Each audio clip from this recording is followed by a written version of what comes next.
family says the same law that guarantees your right to protect your home and your family has been used to protect their son's killer. Brianna Smith has spent 2 years digging through every detail of that case. Tonight she has exclusive new information about the death of Leandis Pickens. Brianna.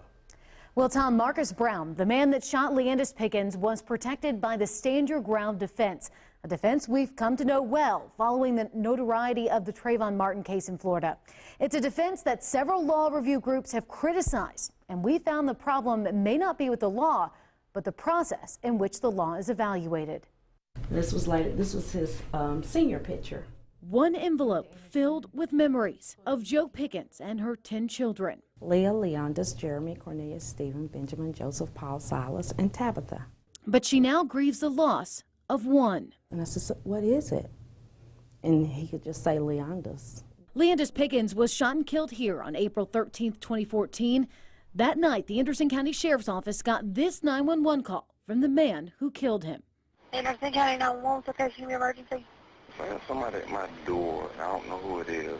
Marcus Brown told deputies that a man came in through a window on his porch. Marcus said he feared for his life, grabbed his gun, and shot a prowler. After a year investigation, Solicitor Chrissy Adams said Marcus was justified by pulling that trigger, protected by Stand Your Ground, a decision that Pickens' mother didn't agree with. They're going to tell us we're going to get ready to move forward. You know, this is going to trial. So that was very frustrating. It was disappointing. With just the 911 calls, it would seem investigators had an open and shut case. But I dug through the entire case file, finding evidence that was never released to the public. The most important, that this wasn't just a prowler breaking into this home. We found out that Marcus Brown and Leandis Pickens knew each other very well. Do you know them? Yeah, I recognize them, yes. Almost 3 dozen texts between Leandis and Marcus and 4 phone calls just minutes before Leandis was shot shows that these men were more than just acquaintances. It was that relationship that had deputies questioning every step in the investigation.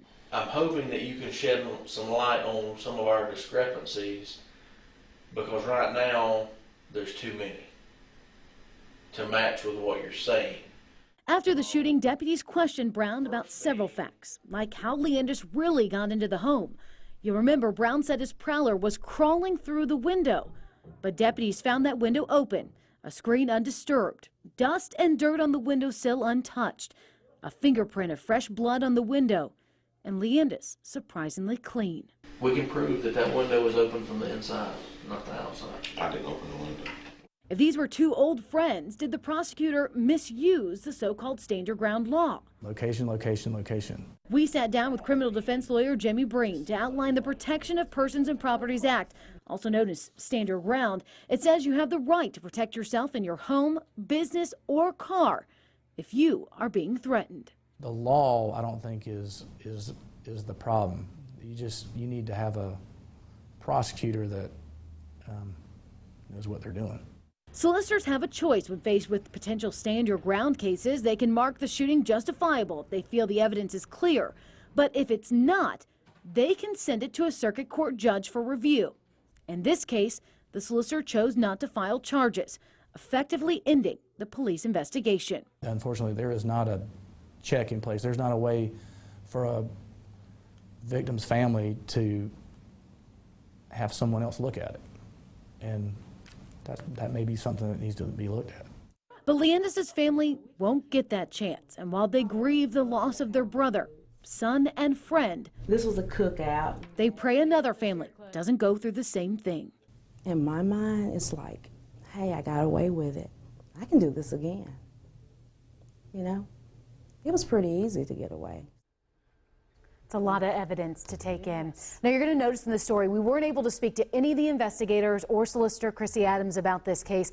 That's because the Pickens family chose to sue Marcus Brown for a wrongful death case. That case is still pending litigation, so unfortunately, none of the investigators were able to discuss the case with us. But it opens the door for this to be discussed more in a courtroom, doesn't it? Absolutely. Yeah. Thanks. Brianna, thank you.